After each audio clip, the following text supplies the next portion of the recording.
Sí, muchas gracias, señor presidente, señor jefe de gabinete, bienvenido, buenas noches.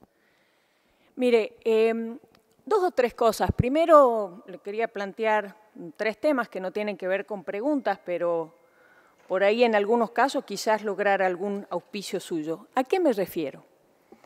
Y después sí, voy a hacer algunas preguntas. El día 26 de febrero, los tres senadores de la provincia de Salta, los tres que venimos de vertientes diferentes, tenemos distintos pensamientos, pero en los temas que son importantes para Salta estamos juntos, presentamos una nota muy angustiados al ministro de la Producción, Francisco Cabrera. En esa nota le pedíamos nada más y nada menos que una audiencia, una cosa muy sencilla, ya que en nuestra provincia parecía azotada casi no por las 7 plagas de Egipto, pero por lo menos por 3. Se había cerrado el ingenio San Isidro, cerca de 750 personas quedaron literalmente en la calle. Bueno, usted debe conocer bien el tema. Tuvimos un problema de granizo, 3 granizadas que no era tiempo ni demás, pero lo cierto es que la mitad de la cosecha o de la siembra del tabaco quedó perdida y con eso la verdad que pérdidas millonarias. Y como si eso fuera poco, lluvias extraordinarias hicieron que Rivadavia, el departamento de Rivadavia, concretamente la localidad de Santa Victoria Este, viviera una inundación sumamente importante y justo en la zona más pobre de nuestra provincia vivieran angustias extraordinarias también. Esto generó que distintos ministros empezaran con diferentes negociaciones o pedidos a la Nación y a través de distintos expedientes. 26 de febrero, una situación verdaderamente urgente que nos afligía muchísimo los 3 senadores y los diputados de la Argentina Federal. Nos unimos todos en esto pidiendo la audiencia, no la conseguimos. Cuando usted se juntó a almorzar con algunos presidentes de bloque, me parece que luego, gracias a una gestión del senador Romero, nos iba a recibir ayer. Nos pasaron la reunión, honestamente no sé para cuándo, ya voy a hablar con los ministros si hace falta tener la reunión. Lo que sí me puse a hacer es ver el currículum del ingeniero Cabrera y gracias a Dios descubrí que es eso, que es ingeniero y que no es médico, porque honestamente me preocupaba muchísimo que como médico si le llegaba a dar este tratamiento a los pacientes, el tratamiento que un ministro le da a 3 senadores de la Nación le diera como médico a sus pacientes, el paciente evidentemente después de 2 meses seguro estaría muerto. Gracias a Dios, la situación de la provincia es complicada, pero oxígeno no pedíamos. Me parece que es lamentable, señor jefe de gabinete, tanto el presidente como usted, los ministros, hablan constantemente de trabajo en equipo y de diálogo. Acá no hay ninguna de las dos cosas y me parece que no hay excusa. Eso por un lado, presidente, que me parece importante decirlo. Segundo tema, en el cambio de la metodología yo también tengo algunas observaciones. La primera, y vamos por el principio, se dan una suerte de cuadro de Excel donde está el número de la pregunta para que después lo ubiquemos, el nombre del senador y el bloque al cual pertenece. A mí me ponen el bloque del Frente para la Victoria PJ. Muchas gracias, no me ofende en lo absoluto que me pongan o en el bloque el Frente para la Victoria, donde hay gente que le tengo muchísimo estima y a todos un excelente respeto, por supuesto. Tampoco me hubiera ofendido que me pongan en otro bloque, pero no pertenezco a ese bloque. Y la verdad que me preocupa, no le voy a decir usted, pero quizás su equipo, que es nada más y nada menos que jefatura de gabinete. Me parece que son los que hacen los análisis políticos y si nos ponen en cuadritos distintos de los cuales pertenecemos, la verdad que no sé a la hora de hacer el análisis político y la composición del Congreso cuál hacen, si tienen este tipo de equivocaciones. De las preguntas no me respondieron, quizás sí no las encontré en el apuro. En todo caso, le pido que con la gentileza que lo caracteriza después me la acerque. La 128, la 129, la 135 y la 144. No encontré las respuestas, quizás están, quizás no. No quiero preguntarle ahora sobre eso específicamente, pero sí le pediría que por favor luego me la acerque al despacho. Vamos a las preguntas que le hice y a las respuestas. Con esto de que a veces es difícil llegar a algunos funcionarios, para 3 senadores fue re difícil, imagínese para un intendente de una localidad chiquita pero hermosa de mi provincia que se llama Vaqueros. Ahí le preguntaba algo que justo estaba conversando con el intendente y me dice, qué bueno que viene el jefe de gabinete, ¿por qué no le preguntas? Porque él inició un expediente ante la Dirección Nacional de Preinversión para la realización de un estudio de factibilidad de un tranvía que quieren poner desde la localidad de Vaqueros a la ciudad de Salta. Esto está aprobado y está todo, pero no logran entender por qué no empieza el tema de los estudios y demás. Le hice la pregunta, no para manifestarlo en el recinto, sino para el intendente poderle llevar la respuesta, porque por ahí lo que no se sabe es que los legisladores no solamente legislamos, sino hacemos muchas gestiones, a veces de las provincias, otras veces de los intendentes. La respuesta suya, jefe de gabinete, no se la voy a leer porque interpreto que es una falta de respeto, pero ¿sabe qué hacen? Me transcriben, literal, qué hace la Dirección Nacional de Preinversión Municipal. Y listo. O sea, me transcriben qué es lo que hacen, a qué se dedican, ni siquiera un teléfono como para preguntar, absolutamente nada. Le pediría, por favor, en otro momento que por lo menos me contesten qué va a pasar con el expediente, a ver si le llevo una buena noticia al intendente o no, pero que me digan algo que no tenga que ver con esto, que de la página web lo bajaba.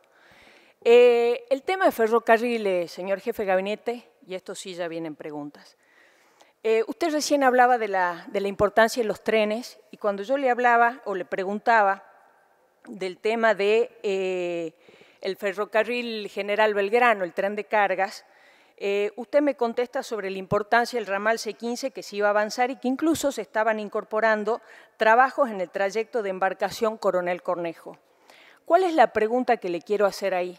Esto realmente generó muchísimas expectativas, porque con esto que se hacen a veces anuncios grandilocuentes e históricos, se generan expectativas a la medida de esos anuncios. El señor Guillermo Fiad, que es presidente de Trenes Argentinos, el 29 de septiembre nos decía que las obras anunciadas comprenden la renovación de 416 kilómetros de vía, que implica el C12, C18 y C15, y esta obra, escuche esto, señor jefe de gabinete, generarán más de 2.600 puestos de trabajo, directo y más de 6.000 indirectos, y cuenta con una inversión estimada superior a los 5.000 millones de pesos. La verdad y honestamente tenemos muchas expectativas en esto, no solamente por la mano de obra directa que va a generar, sino también la ayuda a la producción. Nuestros fletes son verdaderamente costosísimos. ¿Y cuál es la pregunta? Resulta que el tramo de recomposición de vías que va desde Jujuy a Embarcación y que está anunciado como que se va a hacer, levantaron el obrador de la localidad de Yuto en Jujuy. Es más, ahora están en la parte de la conciliación obligatoria y demás, pero ADIF habría anunciado que esa obra no se va a realizar. Y otra de las obras que están anunciadas también, que es 3 puentes y recomposición de vías que se van a hacer teóricamente entre Coronel Cornejo y Salvador Massa, ambas obras, ya están adjudicadas, tienen las empresas, tienen todo, pero una dicen que se suspendió y en el caso de esta, existe el rumor que también se estaría levantando. La pregunta es, esta de los 3 puentes, ¿se va a levantar? ¿No se va a levantar? ¿Qué es lo que va a ocurrir? ¿Por qué se levantó la de Jujuy, que incluso usted me anuncia como una gran cosa que yo la verdad que compartía? ¿Y qué va a pasar con los planes de mitigación?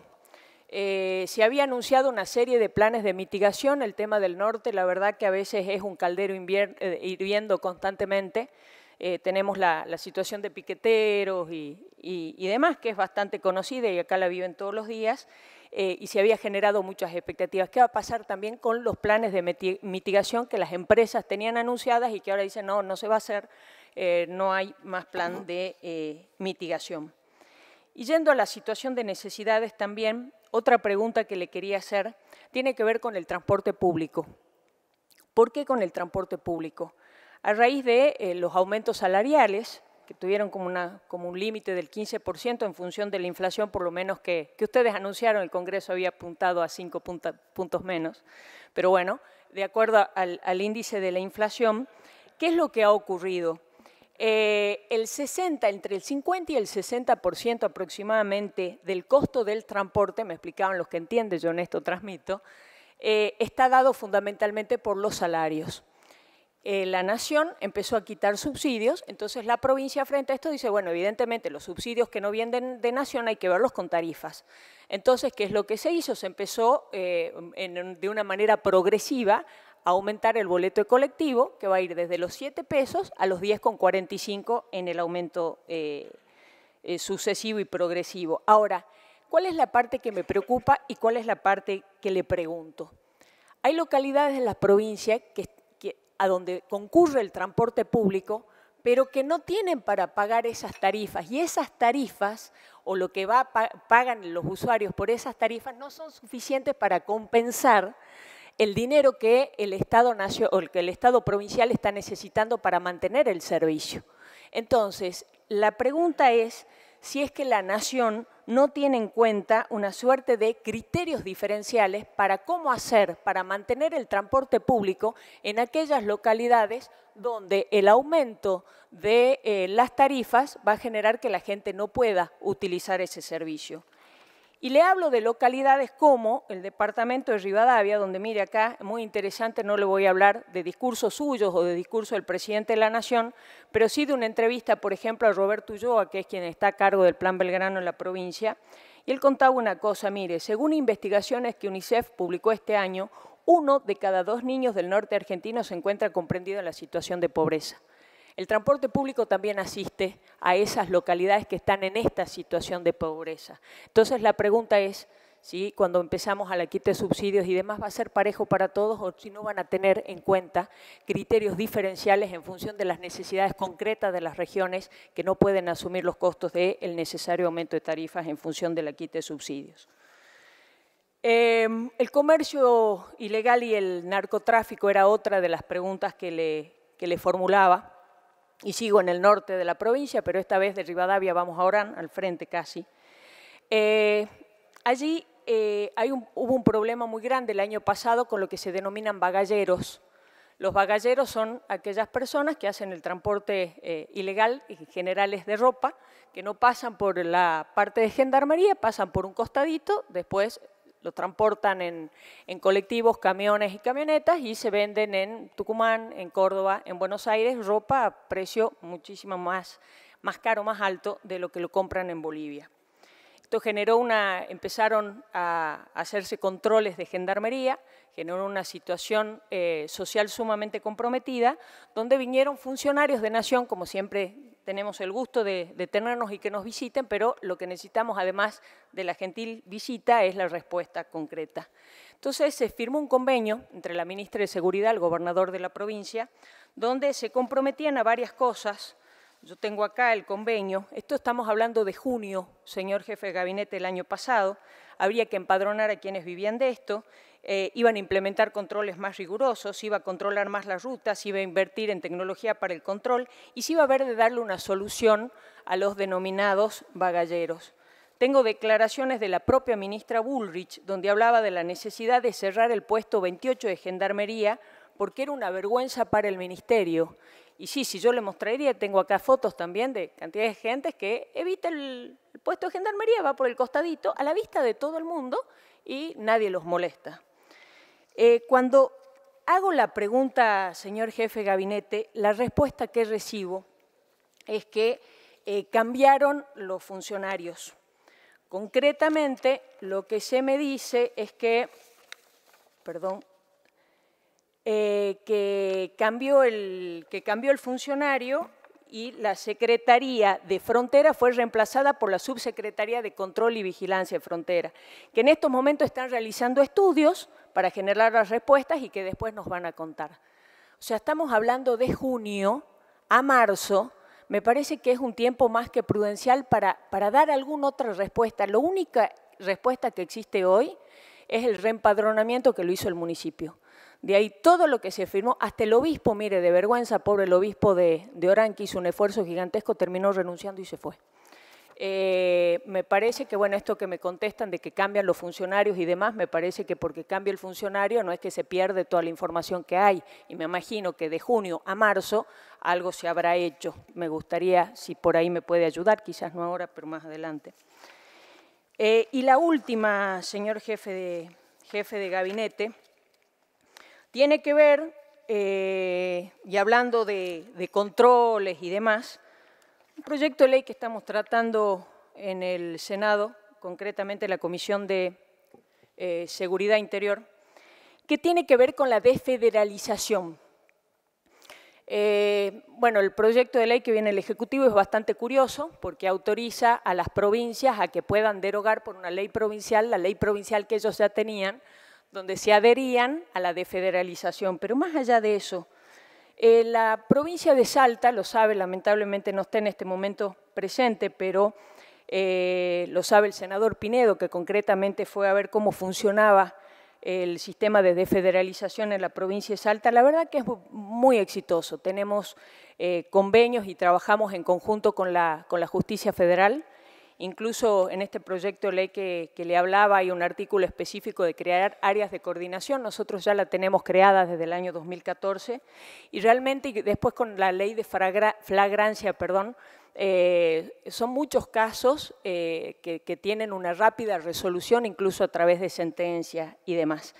Tengo los números de todo eso y no lo quiero aburrir con eso. Con el único número que sí, no es que quiero aburrirlo, pero sí preguntarle, es la deuda que la Nación tiene con las provincias. Porque en virtud de la persecución que hace la provincia del microtráfico, evidentemente tiene detenidos de esas circunstancias que son de carácter federal. Entonces había un convenio entre la Nación y la provincia donde la Nación decía, bueno, vos detenés a toda esta gente, yo te voy a reconocer por eso. Y desde el año 2014 no tenemos un pago absolutamente de nada de eso. Se ha presentado, la provincia presentó en octubre del 2017 pedidos concretos a la Nación, por lo menos que digan qué es lo que se va a hacer, si nos van a pagar, no nos van a pagar, cómo nos van a pagar, y hasta ahora no tenemos ninguna respuesta. El ninguna respuesta es ninguna respuesta, señor jefe de gabinete, para no, hablando en criollo, permítame la expresión, no meter la pata, hablaba recién con el ministro, no contestaron hasta ahora. Bueno, le voy a preguntar al jefe de gabinete. Le traslado las inquietudes y muchas gracias.